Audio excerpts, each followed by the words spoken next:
wabarakatuh. Kembali lagi di program Research and Education, tentunya bersama saya Syarifah Ainam. Nah pemirsa, seperti biasa Research and Education ini akan mengulik dan juga mengupas hasil penelitian dan juga pengabdian dari semua dosen Universitas Budaya Indonesia. Nah tentunya di episode kali ini hadir di studio kita yaitu ada Ibu Soraya Lestari, SEMSI, di mana beliau juga merupakan salah satu dosen di Universitas Budaya Indonesia. Nah kalau begitu langsung saja ya kita mempersilahkan Ibu Soraya memperkenalkan diri terlebih dahulu. Silakan Ibu. Baik, perkenalkan nama saya Soraya Lestari, SEMSI. Nah, saya berasal dari Fakultas Ekonomi Universitas Budaya Indonesia, program studi akuntansi. Nah, kalau kita boleh tahu Bu, untuk S1-nya Ibu di mana? S1 berarti di sini ya? S1 saya kebetulan di Universitas Syah Kuala, Banda Aceh ya. Oh iya, Banda Aceh. Iya. Lalu S2-nya?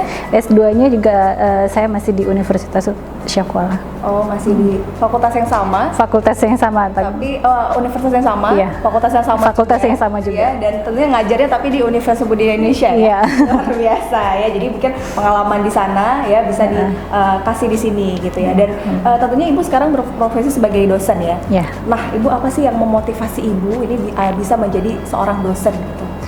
Saya rasa dosen itu menyenangkan ya, karena kita bisa berbagi ilmu dan pengalaman dari sebelumnya apa yang sudah kita pelajari kepada masyarakat atau mahasiswa ya, karena bagi saya ketika kita menyalurkan ilmu kita, maka ilmu itu akan terus bertambah dan bermanfaat bagi orang lain seperti itu. Ya, luar biasa. Nah, jadi memang benar ya kalau dosen itu sangat banyak pahalanya juga ya. Insya Allah. Ilmu juga ya kepada seluruh masyarakat Indonesia, bahkan Aceh khususnya gitu ya.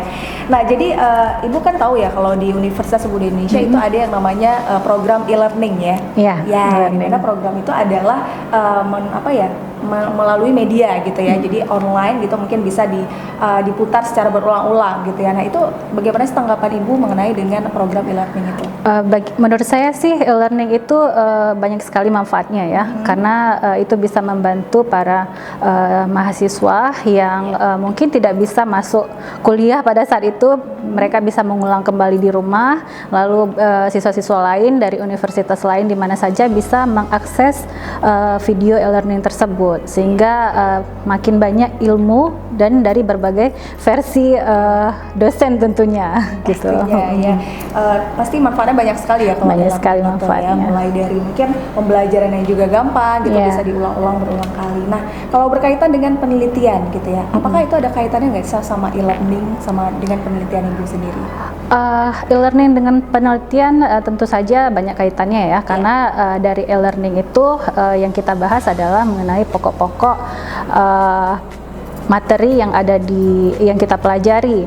Nah, dari penelitian juga kita melakukan penelitian berdasarkan materi juga yang kita pelajari. Misalnya kita belajar tentang mata kuliah kepemimpinan dan kewirausahaan.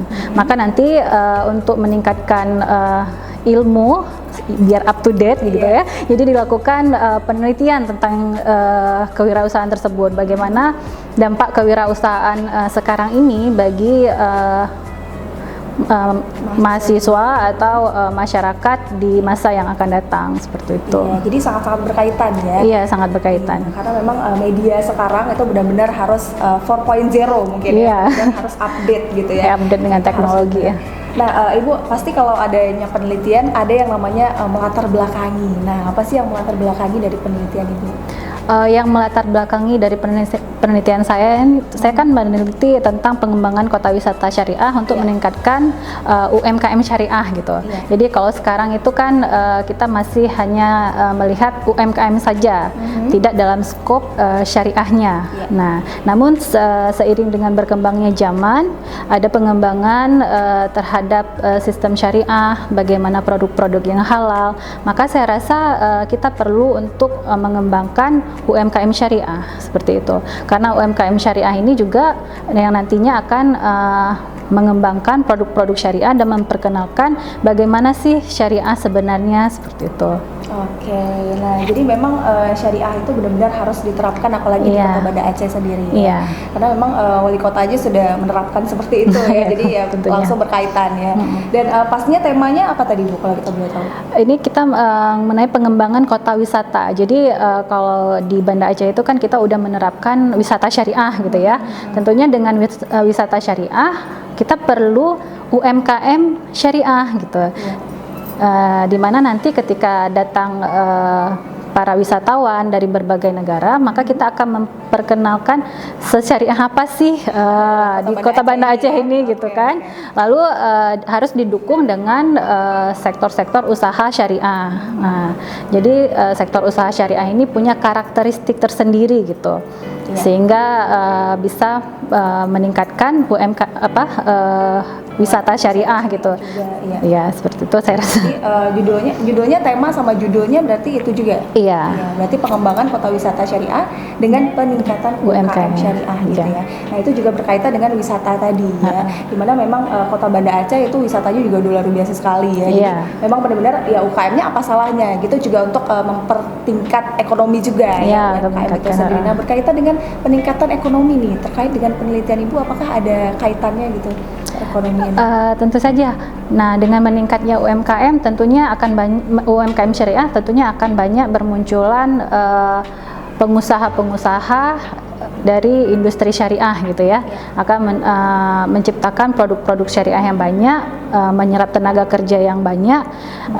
Tentunya juga akan membantu meningkatkan perekonomian ya. Karena membuka peluang usaha dan menyerap tenaga kerja seperti itu saya rasa.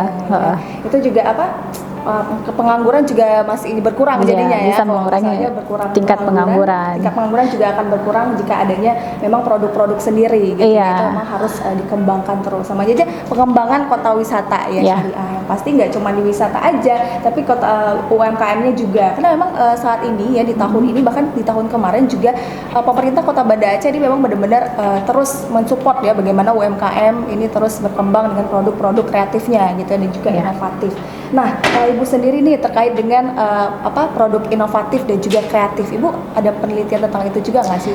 Ya, jadi kita di sini mengambil sampel dari masyarakat ya, masyarakat yang melakukan yang menjalankan produksi atau usahanya sebanyak 37 pengusaha. Ya, saya mengambil di daerah Kuta Alam.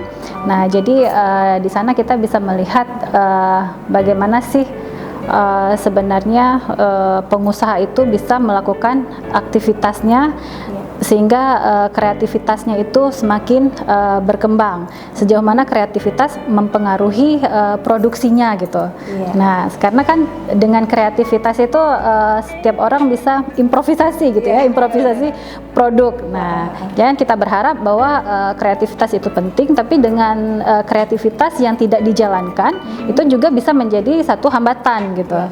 Nah, kreativitas juga harus didukung faktor-faktor lainnya seperti misalnya dengan inovasi, lalu kreatif juga pemasaran produk yang bagus gitu. Itu juga satu yang saling berkait satu sama lain sehingga bisa meningkatkan UMKM-nya gitu. Iya, nah jadi memang sangat berkaitan sekali ya di antara semua itu, inovatif, kreatif, terus juga pemasarannya itu juga benar-benar harus kreatif. Nah, namanya aja kita udah produk lokal itu harus bahkan sampai di nasional bahkan internasional juga harus gitu. Jadi tetap semangat terus nih untuk UMKM di Kota Banda Aceh ya, karena memang dosen-dosen di Universitas Budaya Indonesia salah satunya adalah yang sudah melakukan penelitian tadi gitu terkait dengan pengembangan wisata syariah di Kota Banda Aceh dan juga berkaitan dengan UMKM. Nah pemirsa ya memang banyak sekali sih sebenarnya terkait dengan UMKM, apalagi benar-benar pemerintah Kota Banda Aceh ini terus mensupport ya bagaimana UMKM yang ada di Kota Banda Aceh. Tapi pemirsa setelah yang satu ini kita akan mengupas dan juga mengulik lagi ya terkait dengan penelitian dari Ibu Soraya Lestari. Tapi jangan kemana-mana, tetap di Research and Education.